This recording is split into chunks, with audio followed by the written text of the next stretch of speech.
안녕하십니까. 예, 더불어민주당의 이 대선 경선인단 모집이 마감됐습니다. 네, 뭐 정확하게 아직 집계는 안 됐습니다만 200만 원 무난히 넘긴 걸로 예, 추산이 되고 있기 때문에 굉장히 성공적인 이벤트가 네, 이제부터 시작된다고 봐야 되겠죠. 예.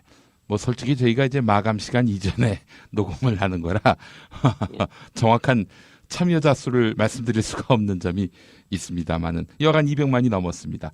뭐 이 정도면은 역선택 걱정은 안 해도 되는 거 아닙니까?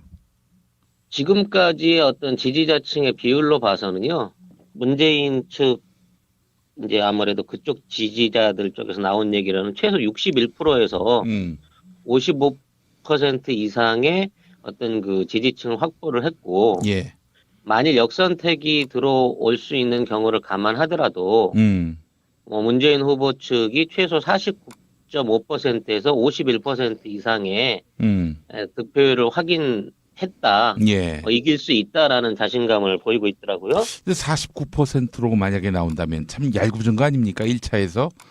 그러면은 이제 결선 가야 되는 것이고 결선에서 뒤집히는 것은 아닌가. 이 경우의 수는 어떻게 상정할 필요가 없나요? 저는 전혀 상정할 필요가 없다고 봐집니다. 음, 이번 선거가 이제 한 번에 끝나는 것이 아니고, 세 차례에 거쳐서 이제 지역 순회 투표를 하게끔 돼 있는데요. 예.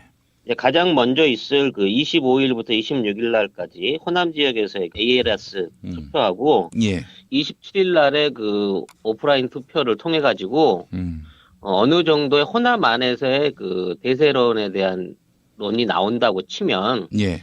거기서 나타나는 표심이 그대로 나머지 지역에서 좀 더 이제 가중치로 반영이 될 가능성이 높습니다. 예. 쉽게 말해서 될 사람한테 밀어주고 초반에 페이스를 잃어버린 후보에 대해서는 갈수록 지지율이나 투표율이 떨어지게 되는 경향을 보이기 때문에 첫 번째 선거에서 50%에 근접하는 어떤 지지율을 문재인 후보가 받아낸다고 하면 무난히 1차에서 경선을 통과하지 않을까 하는 예상을 하게 되네요. 아, 예.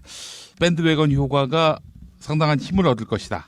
네, 그렇습니다. 그렇기 때문에 사실상 그 27일 날 완료되는 호남 경선이 이번 경선에 거의 뭐 50% 이상을 좌우한다고 볼 수 있고요.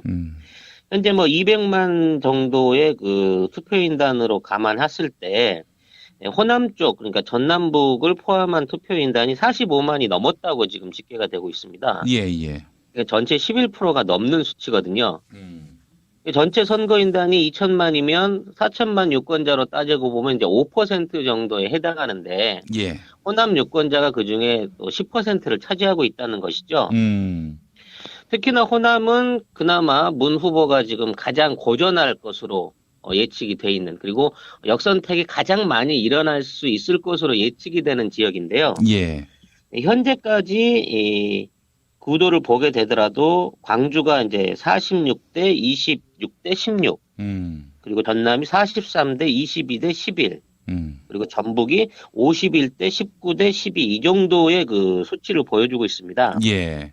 그렇기 때문에 이 수치가 그대로 반영된다고만 하더라도 뭐 문재인 후보의 과반 당선은 무난하지 않을까 하는 예측이 일어나고요. 예.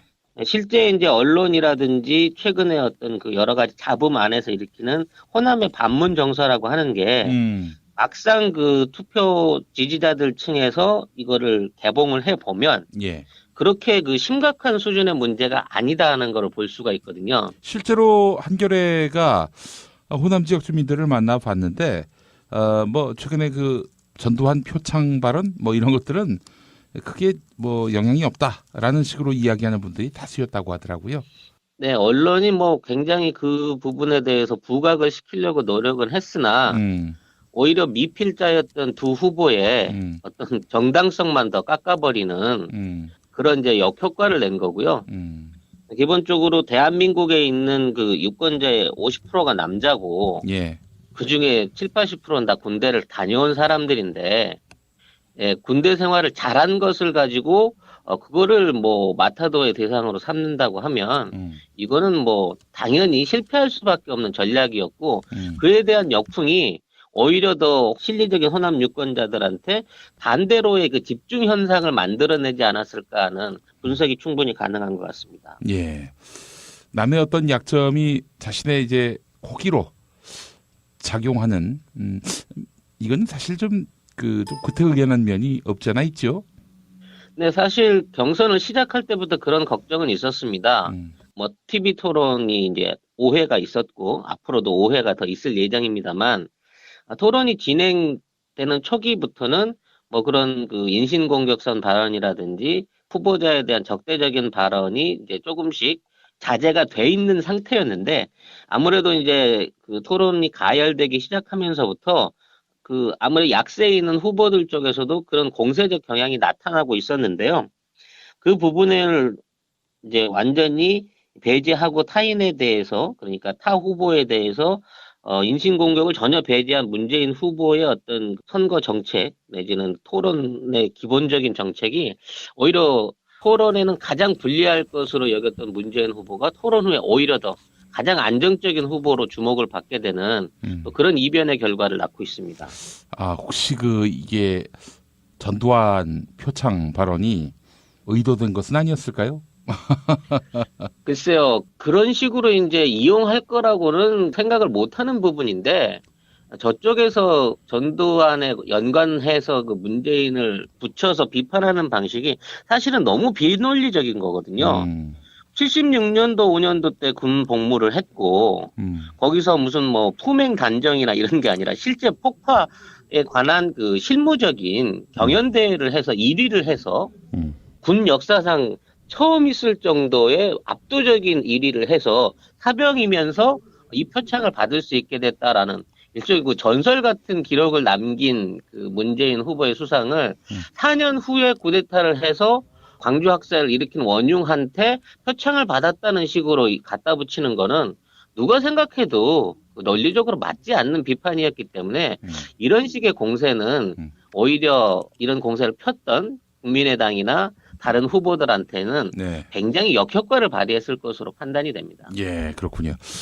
뭐 제가 봐도 굳이 그 논란을 일으킬 만한 풀스윙 전략을 세울 그 문재인 캠프 같지는 않아 보이던데. 자, 하여간 이렇게 해서 지금 문재인 전 대표의 입만 바라보는 형국이 됐다는 거는 그만큼 대세론이 굳어졌다는 얘기 아니겠어요? 네, 뭐 대세로는 이미 존재하고 있었습니다만은 막상 경선 과정을 거치고 선거인단을 모아놓고 보니 오히려 그 대세론에 대한 그 확실한 지지세를 몰아갈 수 있는 그런 여건을 마련한 것 같고요. 이제 앞으로 남아있는 관건은 누가 2위를 차지할 수 있느냐. 여기에 따른 게 이제 오히려 관심의 주목을 받는 관심의 폭이 되지 않을까 하는 생각이 드네요. 2위 누가 될 것 같으세요? 저는 개인적으로 이재명 후보가 오히려 더 우세하다고 보고 있습니다. 아니, 여러 조사를 보면은 안희정 후보로 이렇게 나와 있지 않습니까? 또 요즘 안희정 후보는 또 상승세를 타고 있는 것 같던데요. 글쎄요, 안희정 후보가 지금 부족한 부분은 온라인 당원이라든지 지지자층을 모아들이는 활동 안에서 지금의 이재명이나 문재인 후보에 비해서 훨씬 뒤떨어져 있는 게 보입니다. 그러니까 온라인 투표를 모을 수 있는 SNS 활동이라든지 뭐 이런 그 지지자들층 안에서의 결합력이 이재명 시장의 손가락 혁명 팀들이 훨씬 더 문재인 후보보다는 못했지만 안희정 후보에 비해서 월등하게 많은 그 지지를 끌어낸 것으로 판단이 되고요. 네. 그런 선 안에서 전체를 100%로 본다고 하면 온라인 ARS 투표 안에서 약 55대 36대 한 15 정도로 안희정 후보를 12, 3% 이상 앞설 걸로 지금 예상이 되거든요. 아니, 근거가 있습니까? 온라인 지지층 안에서의 후보 적합도에 대한 통계가 나와 있습니다. 그래서 전체적으로 계산을 했을 때 예. 뽑혀있는 선거인단 안에서의 예상 수치는 53대 20대 19로 거의 오차범위 안에서의 지지율 차이를 보이고 있고 예. 그동안에 그 안희정 후보의 계속됐던 어떤 그 발언의 문제성이라든지 대연정부터 시작해서 네, 그리고 안희정 후보가 갖고 있는 지지층이 문재인 후보와 상당히 겹치기 때문에 정식 투표에 들어가게 되면 대세론에 따라서 안희정 후보의 그 지지층 중에 숨어있던 사이 문재인 같은 사람들이 오히려 문재인 후보 쪽으로 결합하게 되는 결과를 낳게 된다고 하면 오히려 이번 2위 싸움 안에서는 이재명 후보가 조금 더 유리하지 않을까 하는 개인적인 생각을 지금 갖고 있습니다. 네, 이건 역시 가정이기 때문에 가정에 가정을 더하는 것은 무리인 줄 압니다만은 만약에 이재명 시장이 우리 찌라시님 말씀대로 2등이 된다면 그 차후에 차차기 대선 구도에서 상당히 유리한 고지를 점한다고 봐야 되는 거 아닙니까? 이제 이번 선거 구도에 따라서 안희정 후보나 이재명 후보의 지방선거 때 행보가 어떻게 바뀔 것인지가 문제가 되겠죠. 네. 이 두 후보가 차기 대권에 대한 어떤 그 야망을 가지고 정치 행보를 펼쳐나가기 위해서는 다음번 선거 때에는 지자체 선거가 아닌 국회의원이라든지 아니면 관료로서의 입각을 해서 본인의 능력을 증명하고 또 자신의 어떤 당내 세력을 구축해야 되는 숙제를 안고 있는 것이거든요. 예. 그렇기 때문에 이번에 그 2위 선정이 누가 되느냐에 따라서 둘 중에 한 사람은 어떤 차기 대권 구도 안에서 뒤로 상당히 밀리게 되는 결과를 낳게 될 것이고 그렇게 되면 아마 지는 분은 지방선거 출마를 지속해 나가는 방향으로 가게 될 것이고 이긴 분은 이제 중앙정계로 진출하는 노력을 하지 않을까 하는 그런 변화는 예상해 볼 수 있을 것 같습니다. 예, 그렇군요. 만약에 안희정 지사가 3등이 된다면은 계속 충남지사에 도전할 것이고 이재명 시장은 이제 성남시장 3선을 노리지 않고 이제 중앙정계 당으로 들어올 가능성 또는 입각할 가능성이 있어 보인다 이 말씀이죠? 네, 그렇습니다. 그렇군요. 아니 안희정 지사가 일반의 인식과는 다르게 온라인이나 민주당 내의 적극적 지지층들 또 오피니언 리더들 사이에서는 2등이 유력하다. 여론과는 달리 기적적인 결과를 내놓을 것이다. 이렇게 보는 사람들을 제가 지금까지 한 4명 봤습니다. 우선 저도 그렇게 보고 있고요. 그리고 이 사람이 끼어들어서 상당히 좀 신뢰도가 떨어지는데 정영진 씨라고 네네. 정영진도 끼어드는데 우리 송명훈 소장님도 이재명 시장의 2위 가능성을 예견한 걸로 봐서는 다시 또 신뢰도가 높아져 가고 있는 향상입니다. 예, 농담인데. 네, 저도 농담으로 하나 던지자면 제가 그러한 가정을 할 수 있는 그 중요한 지점 하나가 문재인 후보가 3번이라는 거죠. 번호가. 그렇기 때문에 ARS를 돌리게 됐을 때 예를 들어 문재인이 1에 올라온다고 하면 그쪽에 표가 집중되고 그 뒤에 있는 사람들은 적극 지지층 아니면 이게 이렇게 갈등을 많이 때리게 될 거란 말이죠. 근데 앞에서 두 사람에 대한 그 언급이 있고 난 다음에 문재인 후보가 나오게 되면 적극적인 그 안희정 후보 지지층, 이재명 후보 지지층 이외에 문재인 후보 지지층 안에서도 어느 정도 양쪽으로 건너갈 수 있는 가능성이 높다고 봐야 되는데요. 저는 그런 경우가 생긴다 그러면 현재까지는 이재명 후보에 대한 어떤 그 민주당 지지 세력들의 이번에 이제 등록을 했던 선거인단 안에서의 지지도가 상당히 높게 나오고 있다는 면에서는 의외에 이재명 돌풍이 있을 수 있다라고 예상을 하고 있습니다. 예. 자, 만약에 이제 문재인 전 대표가 1위가 된다면, 그래서 더불어민주당 대선 후보가 된다면 대진표가 어떻게 짜여질 것 같습니까? 본선은 기존에 나와 있는 한국당이라든지 다른 당 쪽에서는 단독 후보로 끝까지 대선을 이어가지는 못할 걸로 보이고요. 그래요? 예. 이미 이제 홍준표가 그 한국당의 대세론으로 등장을 하고 있는 이상 홍준표의 본선 경쟁력은 너무 보잘것없는 수준이 될 것이고 지금 바른당 안에서도 뭐 유승민과 남경필 지사 둘 중에 한 사람이 된다고 하더라도 그들이 단독으로 후보를 유지해서 끝까지 몰고 가기에는 어느 정도 좀 한계가 있어 보입니다. 그래서 어떤 형태로는 통합이 있을 것으로 보이고 그 통합의 과정에 안철수 후보, 국민의당 후보가 아직은 결정이 안 났습니다만 안철수 후보 또는 기타 다른 그 후보가 올라오게 됐을 때 연합 가능성 이것이 오히려 더 그쪽에 더 방점을 둬야 되지 않을까 싶은 생각이 드네요. 현재까지의 지지율이 너무 낮습니다. 실제 지금 보도를 보니까 득표율 15%를 넘어야 선거 비용을 보전받지 않습니까? 네네.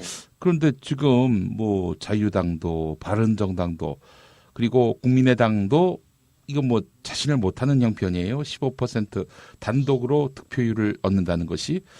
그래서 3당이 연대할 가능성도 지금 배제할 수 없다는 보도가 나오고 있는데 이렇게 된다면은 안철수 국민의당 전 공동대표가 공언한 대로 문재인, 안철수 양자 구도가 실현될 가능성도 있습니까? 반반이라고 생각을 합니다.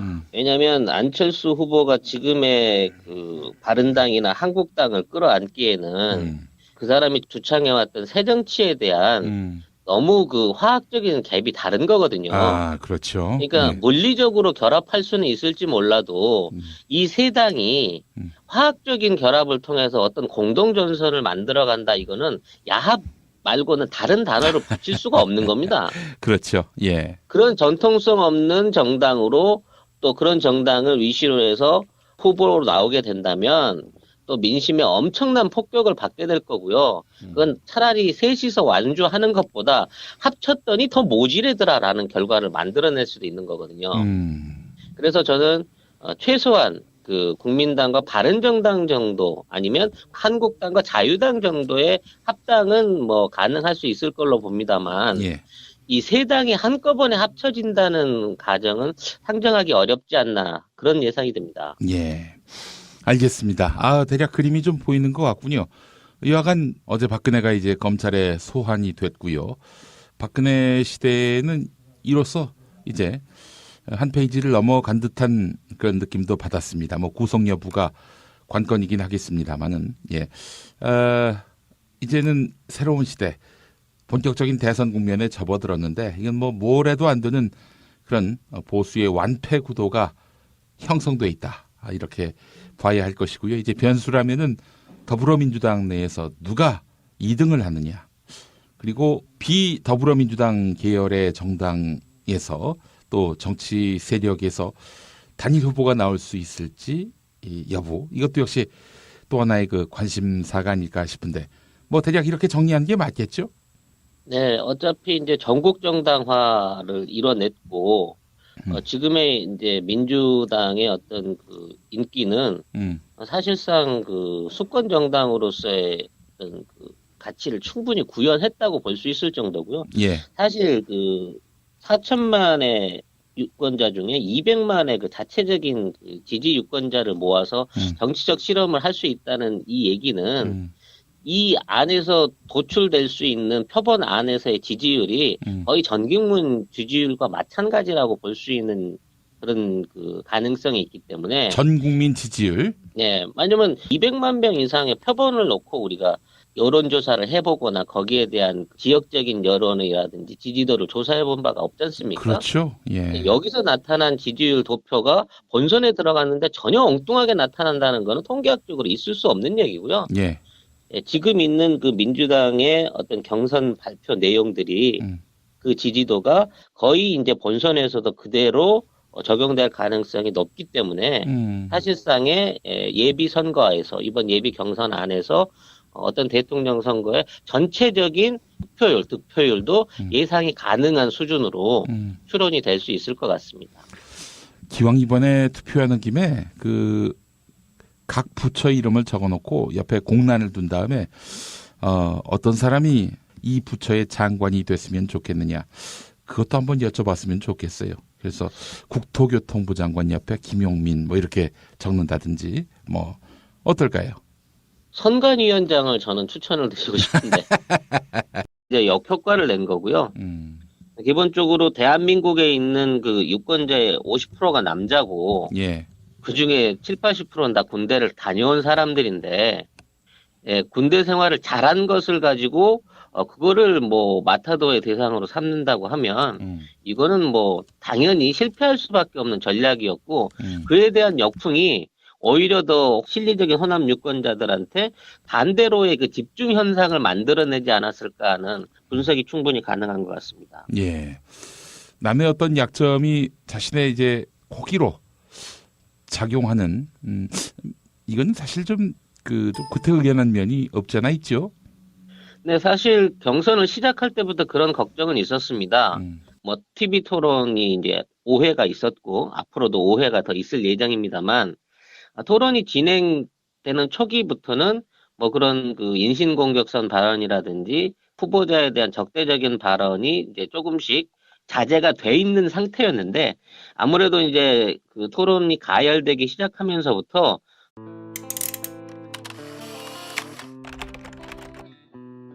안녕하십니까. 예, 더불어민주당의 이 대선 경선인단 모집이 마감됐습니다. 네, 뭐 정확하게 아직 집계는 안 됐습니다만 200만 원 무난히 넘긴 걸로 예, 추산이 되고 있기 때문에 굉장히 성공적인 이벤트가 네, 이제부터 시작된다고 봐야 되겠죠. 예.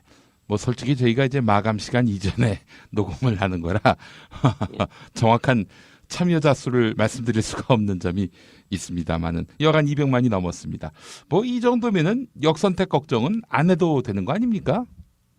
지금까지의 어떤 지지자층의 비율로 봐서는요, 문재인 측 이제 아무래도 그쪽 지지자들 쪽에서 나온 얘기로는 최소 61%에서 음, 55% 이상의 어떤 그 지지층을 확보를 했고, 예, 만일 역선택이 들어올 수 있는 경우를 감안하더라도, 문재인 후보 측이 최소 49.5%에서 51% 이상의 득표율을 확인했다. 예. 이길 수 있다라는 자신감을 보이고 있더라고요. 근데 49%로 만약에 나온다면 참 얄궂은 거 아닙니까? 1차에서.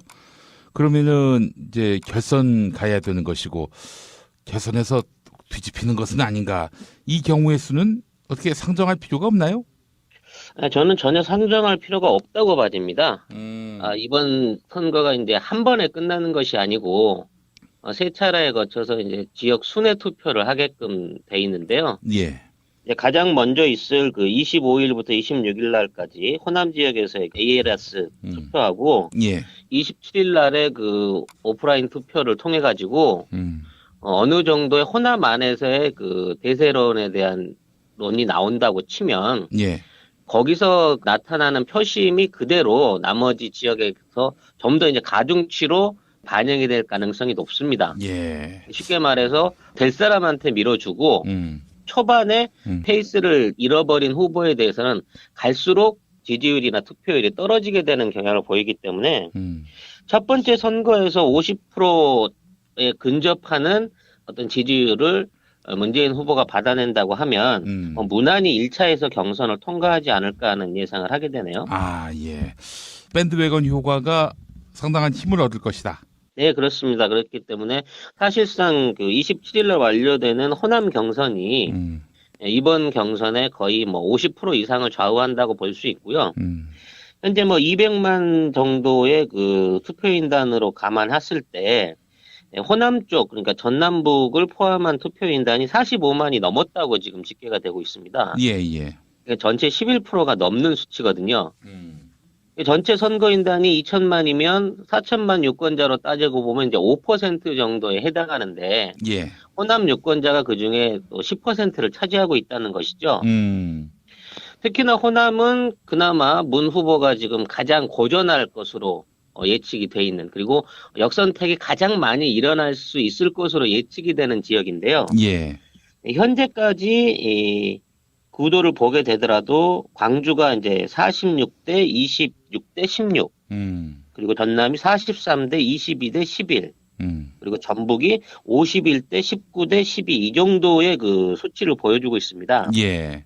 그렇기 때문에 이 수치가 그대로 반영된다고만 하더라도 뭐 문재인 후보의 과반 당선은 무난하지 않을까 하는 예측이 일어나고요. 예. 실제 이제 언론이라든지 최근에 어떤 그 여러 가지 잡음 안에서 일으키는 호남의 반문 정서라고 하는 게 막상 그 투표 지지자들 층에서 이거를 개봉을 해 보면 예. 그렇게 그 심각한 수준의 문제가 아니다 하는 걸 볼 수가 있거든요. 실제로 한겨레가 호남 지역 주민들을 만나 봤는데 뭐 최근에 그 전두환 표창 발언 뭐 이런 것들은 크게 뭐 영향이 없다라는 식으로 이야기하는 분들이 다수였다고 하더라고요.